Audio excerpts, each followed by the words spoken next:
2 chapter हमने clear कर लिए थे, लेसन 3, लेसन 30। आज हम स्टार्ट करेंगे लेसन नंबर 12, प्राकृतिक संसाधन। कुछ प्रमुख प्राकृतिक संसाधन, लेकिन हम इसकी हेडिंग सिर्फ क्या लिख रहे हैं, प्राकृतिक संसाधन। पूरी हेडिंग है कुछ प्रमुख प्राकृतिक संसाधन या प्रमुख प्राकृतिक संसाधन। तो ये जो आपके लेसन है 4 मार्क्स का है,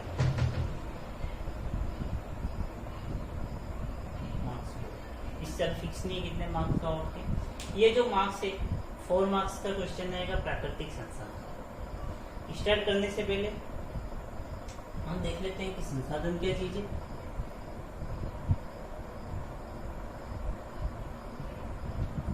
प्राकृतिक संसाधन पार्ट 12 स्टार्ट कर रहे हैं हम। फर्स्ट चीज हम देख रहे हैं कि संसाधन क्या चीज है। प्राकृतिक को हम बाद में देखेंगे, पर संसाधन क्या है वो समझ लेते हैं, फिर हम प्राकृतिक समझेंगे क्या हो।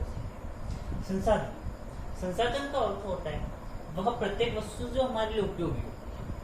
मैं पेन का यूज कर रहा हूँ, सहायता से लिख रहा हूँ, मेरे लिए क्या हो गया ये मार्कर, संसाधन। बोर्ड का यूज कर रहा हूँ, आपको पढ़ा रहा हूँ, बोर्ड क्या हो गया, संसाधन। मोबाइल का यूज किया, आपको पढ़ाया, मोबाइल भी क्या हो गया एक प्रकार का संसाधन। खाने के लिए चम्मच का उपयोग करते हो, वो भी क्या हो गया संसाधन। लिखने के लिए आप कॉपी पेन का उपयोग कर रहे हो, वो भी क्या हो गया संसाधन। ईच एंड एवरीथिंग, चाहे वो कोई भी वस्तु हो जिसका आप उपयोग कर रहे हैं किसी भी रूप में किसी भी कार्य के लिए, वो आपके लिए क्या कहलाएगी, संसाधन। तो संसाधन का अर्थ हो गया वह प्रत्येक वस्तु।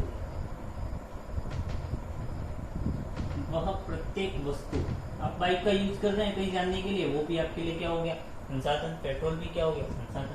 तो वह प्रत्येक वस्तु जिसका हम प्रत्यक्ष अथवा अप्रत्यक्ष रूप से, प्रत्यक्ष यूज करो या अप्रत्यक्ष रूप से यूज करो,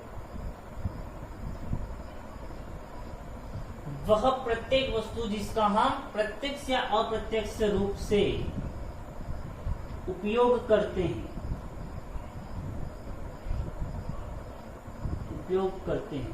क्या कहलाएगा संसाधन। क्लियर। तो वह प्रत्येक वस्तु जिसका हम प्रत्यक्ष अथवा अप्रत्यक्ष रूप से उपयोग करते हैं क्या कहलाएगा संसाधन। तो संसाधन अगर पूछ लिया जाए एग्जाम के अंदर कि भाई संसाधन से आप क्या समझते हैं, तो क्या समझते हैं, वह प्रत्येक वस्तु जो हमारे लिए उपयोगी हो, क्या कहलाएगी संसाधन। अब ये जो संसाधन होता है उसको 2 भागों में बांटा गया। इतना डिटेल में आपको कोई पढ़ना नहीं, लेकिन फिर भी कितने भागों में बांटा गया, प्रकार 2। भाई संसाधन 2 प्रकार के हो गए, फर्स्ट और सेकंड। फर्स्ट संसाधन जो आता है आपके, वो तो आता है प्राकृतिक संसाधन। कौन सा आता है,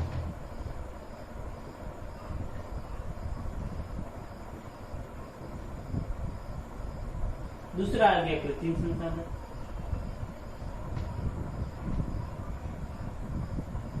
क्लियर। प्राकृतिक संसाधन, कृत्रिम संसाधन। प्राकृतिक संसाधन क्या है, वे संसाधन जो हमें प्रकृति से प्राप्त होते हैं। परिभाषा लिख लेना, सेल्फ लिख लेना परिभाषा।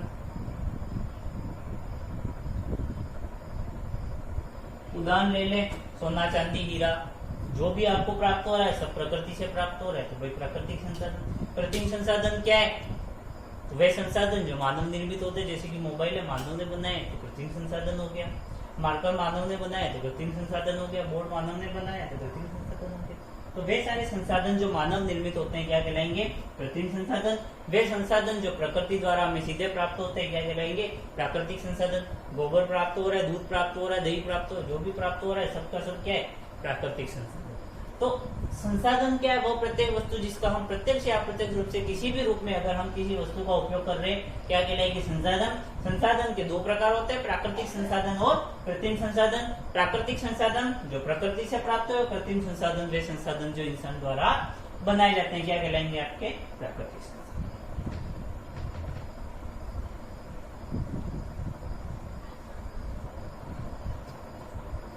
अब बात करते हुए प्राकृतिक संसाधन हमने पढ़ लिया। हमारा जो मेन टॉपिक है ये लेसन जो पूरा का पूरा डिपेंड है, वो पूरा का पूरा किस पे डिपेंड है, प्राकृतिक संसाधन पर, प्रमुख प्राकृतिक संसाधन। अब प्राकृतिक संसाधनों का वर्गीकरण करते हैं। अब कृत्रिम संसाधन से परिभाषा पढ़ी, क्या होता है समझ लिया, छोड़ दिया उसको, इससे ज्यादा हमें कुछ नहीं पढ़ना है। हम जो पूरी डिटेल पढ़ेंगे वो पढ़ेंगे प्राकृतिक संसाधन की। तो प्राकृतिक संसाधन की हमने परिभाषा क्या देखी, वे संसाधन जो हमें प्रकृति से सीधे प्राप्त होते हैं। अब ये जो प्राकृतिक संसाधन होते हैं उनको 3 भागों में बांटा गया। अगर इसके प्रकारों की बात करें तो प्रकार कितने हो गए।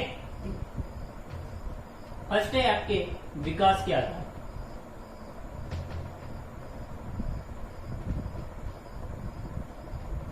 दूसरा है उत्पत्ति के आधार,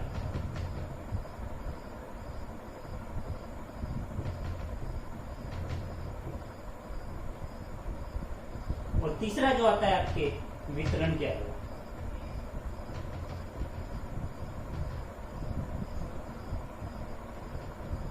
क्लियर। यहां पर मैं सिर्फ आपको समझा रहा हूं, नोट्स भेज दूंगा जिसके अंदर आपके परिभाषा वगैरह लिखी हुई होगी। यहाँ पर हम इनको डिटेल में, तो विकास के आधार पर जो संसाधन वो 2 प्रकार के हो गए। फर्स्ट हो गया वास्तविक संसाधन और दूसरा हो गया संभाव्य। तो मेनली प्राकृतिक संसाधन जो होते हैं, यानी कि वे संसाधन जो हमें प्रकृति से प्राप्त होते हैं, उनको बांटा गया है 3 भागों में। पहला कौन सा आ गया, विकास के आधार पर, दूसरा आ गया उत्पत्ति के आधार पर, तीसरा आ गया वितरण के आधार पर। वास्तविक संसाधन, चलो एक एक को डिटेल में पढ़। तो फर्स्ट आपके जो है वास्तविक संसाधन। वास्तविक संसाधन का अर्थ क्या होता है।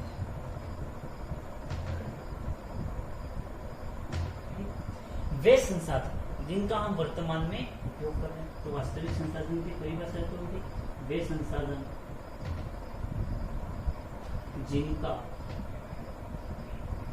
हम वर्तमान में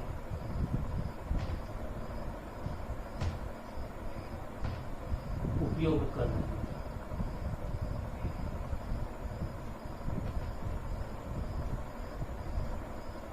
क्लियर। तो वास्तविक संसाधन वे संसाधन जिनका हम वर्तमान में उपयोग कर रहे हैं, जैसे कि पानी पी रहे हो तो पानी क्या हो गया, वास्तविक संसाधन। आप उपयोग कर रहे हो पंखे का, वो भी, लेकिन यहाँ पे हम प्राकृतिक संसाधन की बात कर रहे हैं। सोना, चांदी, लोहा, हीरा जो भी है सबका आप उपयोग कर रहे हो, ये सारे के सारे संसाधन क्या हो गए, वास्तविक संसाधन। तो एग्जाम्पल देख ले हम, लोहा, चांदी, और बात करें सोना, पेट्रोल, डीजल, जो भी है, ये सारे के सारे पदार्थ जिनका हम उपयोग कर रहे हैं क्या कहलाएंगे, वास्तविक संसाधन। क्लियर। दूसरा जो इसके टॉपिक है सेकंड, वो क्या है, संभाव्य संसाधन।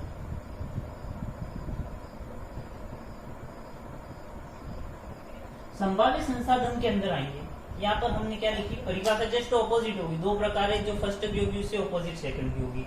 तो वे संसाधन जिनका हम वर्तमान में उपयोग कर रहे हैं क्या कहलाएंगे, संसाधन। कौन से, वास्तविक संसाधन। संभाव्य संसाधन क्या हो जाएंगे, वे संसाधन जिनका हम वर्तमान में उपयोग नहीं कर रहे हैं। सेम परिभाषा यहाँ पे लिख देनी है, केवल डिफरेंट क्या आ जाएगा, नहीं कर रहे हैं।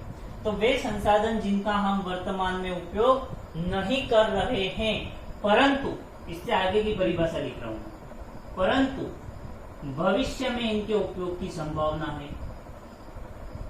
भविष्य में इनके उपयोग की संभावना है, इनके उपयोग की संभावना है। क्लियर। तो हो गया या वास्तविक संसाधन जिनका उपयोग हम वास्तव में कर रहे हैं, यानी कि अभी वर्तमान स्थिति में कर रहे हैं। संभाव्य संसाधन वे संसाधन जिनका हम उपयोग तो वर्तमान में नहीं कर रहे हैं, लेकिन भविष्य में इनके उपयोग की संभावना है। जैसे पवन ऊर्जा, जिनका हम अभी वर्तमान में उपयोग नहीं कर रहे हैं, हाँ कहीं कहीं उपयोग चालू कर दिए, तो इसको हम कुछ मात्रा में वास्तविक संसाधन के अंदर रख सकते हैं। लेकिन कुछ वर्षों पहले की बात करें तो ये संभाव्य संसाधन के अंदर ही थी।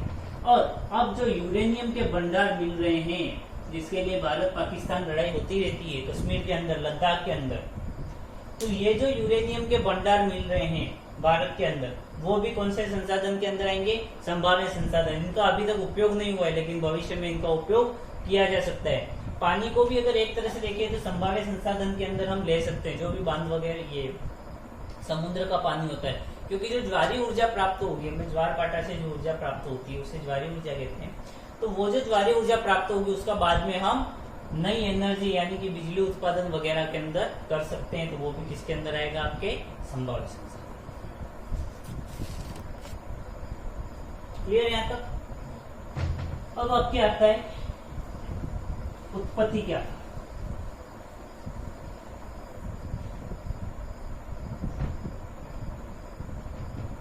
उत्पत्ति क्या, उत्पत्ति के आधार पे भी संसाधन को दो भागों में बांटा है। फर्स्ट तो आप ये बात क्लियर कर लो, जो भी ये तीन भाग हैं, विकास के आधार पर, उत्पत्ति के आधार पर, वितरण के आधार पर, प्रत्येक के दो दो भाग हैं। उत्पत्ति के आधार पर यानी कि वो पैदा कैसे, उस आधार, तो उस आधार पे संसाधनों को बांटा है दो भागों में। फर्स्ट जो है जैव संसाधन और दूसरा आ गया अजैव संसाधन।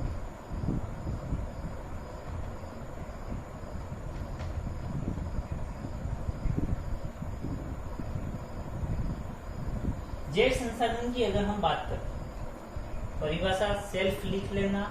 जैव संसाधन की परिभाषा क्या हो जाएगी, वे संसाधन जो हमें जीवों द्वारा प्राप्त होते हैं। अजैव संसाधन जो हमें प्रकृति से सीधे प्राप्त होते हैं, किसी जीव द्वारा प्राप्त होते हैं। जैव संसाधन के अगर हम उदाहरण देखें तो लकड़ी,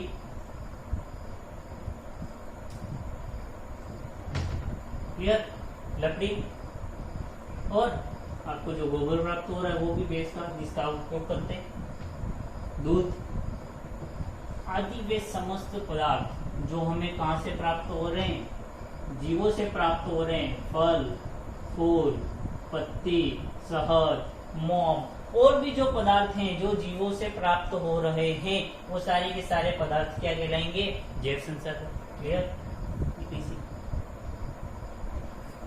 अजैव संसाधन जो हमें प्रकृति से सीधे प्राप्त हो, जैसे कि हमने ले लिया सोना, पेट्रोल,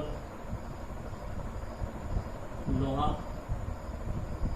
यानी आदि जो सीधे प्रकृति से प्राप्त हो रहे हैं, यानी अजैव निर्जीव वस्तु प्राप्त हो रहे हैं, क्या कहलाएंगे, अजैव संसाधन।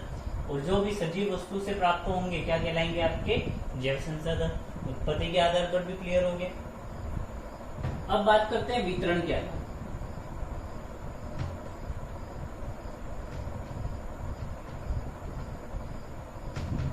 वितरण, वितरण मतलब कि फैलाव। वितरण के आधार पर अगर हम बात करें तो किस किस जगह पर फैले हुए उसके आधार पर, तो कोई पदार्थ जो होगा वो तो सभी जगह मिलेगा, कोई पदार्थ होगा जो किसी किसी जगह पर मिलेगा। दो ही कंडीशन हो सकती है, या तो सब जगह मिलेगा या किसी जगह पर ही मिलेगा। तो फर्स्ट सर्वव्यापक,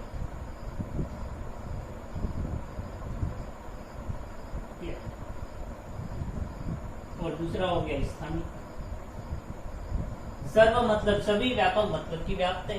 तो वे संसाधन जो सभी जगह व्याप्त है, यानी कि सभी जगह पर उपलब्ध हो जाएंगे, जैसे कि जल, हवा, सूर्य की रोशनी, ये सब जो भी संसाधन हैं सभी जगह उपलब्ध होंगे, क्या कहलाएंगे, सर्वव्यापक। तो सर्वव्यापक वे ऐसे संसाधन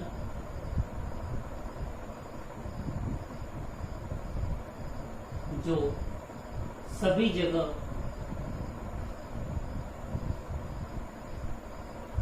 पाए जाते हैं। एग्जाम्पल्स की बात करें सर्वव्यापक की, तो एग्जाम्पल क्या हो जाएंगे इसके, पानी सभी जगह मिलता है, वायु सभी जगह मिलेगी, और बात करें हम सौर ऊर्जा सभी जगह मिलेगा, और लकड़ी वगैरह जो होती है सभी जगह मिलती है। तो वे संसाधन जो सभी जगह प्राप्त होंगे, सभी जगह पाए जाते हैं, क्या कहलाएंगे, सर्वव्यापक संसाधन। वे संसाधन जो स्थान विशेष पे पाए जाते हैं, क्या कहलाएंगे,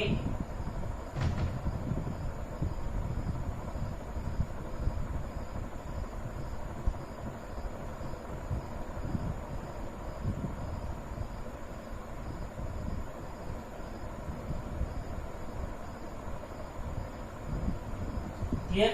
स्थानिक के अगर हम उदाहरण की बात करें तो यहाँ पे स्थानिक के उदाहरण लिख रहा हूं मैं।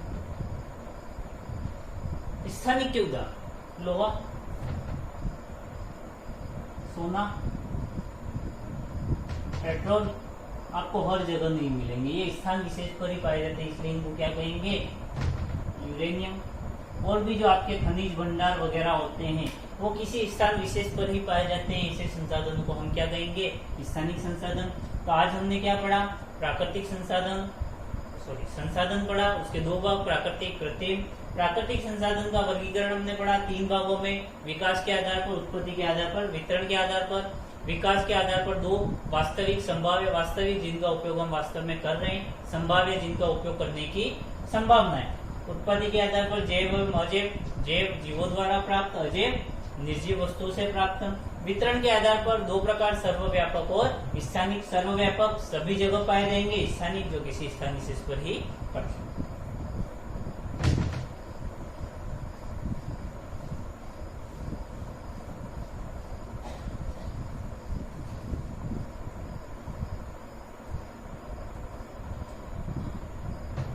अब एक और नया वर्गीकरण है जिसके अंदर ये 3 वर्गीकरण हो गए, इसके अलावा जो अन्य वर्गीकरण। अन्य वर्गीकरण के अंदर यानी सुविधा की दृष्टि से हमने संसाधनों को अन्य वर्गीकृत किया और साथ ही इसको इम्पोर्टेंट भी रखा। ये जो है एग्जाम में अधिकतर पूछा जाता है। इसके आधार पर संसाधनों को सिंपल से सारे संसाधनों को 2 भागों में बांटा है। पहला जो है नवीकरणीय और दूसरा है अनवीकरणीय। ये आज का हमारे लास्ट टॉपिक है। नवीकरणीय वे संसाधन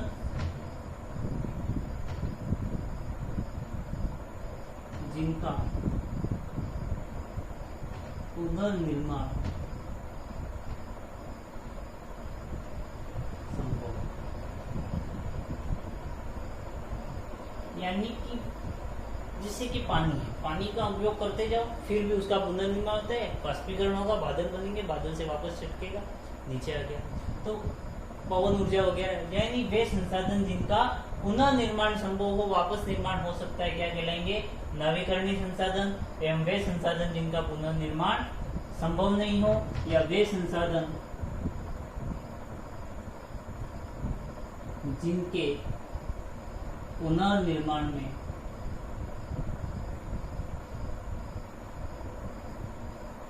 लाखों वर्ष का समय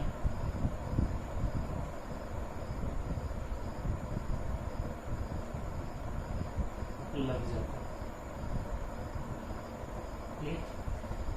पुनर्निर्माण संभव हो, उदाहरण हमने लिख ही लिए भाई, एग्जाम्पल लिख देते होते इसके। तो नवीकरणीय संसाधन के एग्जाम्पल क्या हो गए? पानी, हवा, सौर ऊर्जा। तो वे सारे के सारे संसाधन जिनका पुनर्निर्माण संभव है क्या कहलाएंगे? नवीकरणीय संसाधन। एग्जाम में पूछा जाता है भाई नवीकरणीय अनवीकरणीय संसाधन इसे कहते हैं, परिभाषित कीजिए। परिभाषा नहीं पूछेगी तो 2 उदाहरण लिखिए, तो आपके आने चाहिए। अनवीकरणीय अगर संसाधनों की बात करें तो अनवीकरणीय संसाधन के अंदर बात करें, सोना, चांदी, लोहा जो भी है सारे के सारे आ गए। चांदी, पेट्रोल,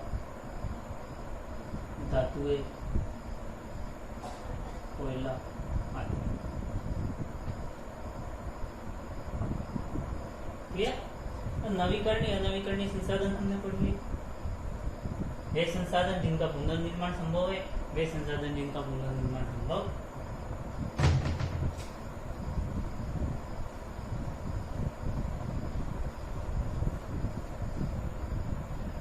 अब बात कर ले इस साल के रिजल्ट की। 2020 रिजल्ट काफी टाइट रहा, सबको पता है। इसके बावजूद अगर साइंस की बात करें तो साइंस में जहाँ पढ़ा रहा उसी की बात कर रहा हूँ। साइंस में 90 प्लस का जो स्कोर था वो किया था 17 लोग, हाईएस्ट। तो 2020 यानी इस साल के अंदर जो भी आपके एग्जाम हुए, रिजल्ट आएगा, परसेंटेज लोगों सभी लड़कों के काफी कम बने, लेकिन इसके बावजूद साइंस में 90 प्लस का जो स्कोर हुआ था वो कितने लड़कों ने किया? 17 लड़कों। हाईएस्ट 98 मार्क्स आए, 96, 94, 97 ये मार्क्स और भी थे, लेकिन हाईएस्ट 98 मार्क्स है और 90 प्लस 17 लड़कों ने स्कोर किया था। अगर हम बात करें 75 प्लस की, यानी कि डिटेक्शन 70 की बात करें, तो 70 प्लस जो स्कोर था वो 56 लड़कों का। और साइंस सब्जेक्ट के अंदर बात करें तो उदयपुर जो भी आपके डिस्ट्रिक्ट वगैरह है उसमें ऐसी एकमात्र स्कूल होगी जिसमें 100 से कम का रोल होगा और 90 प्लस या 70 प्लस इतना स्कोर।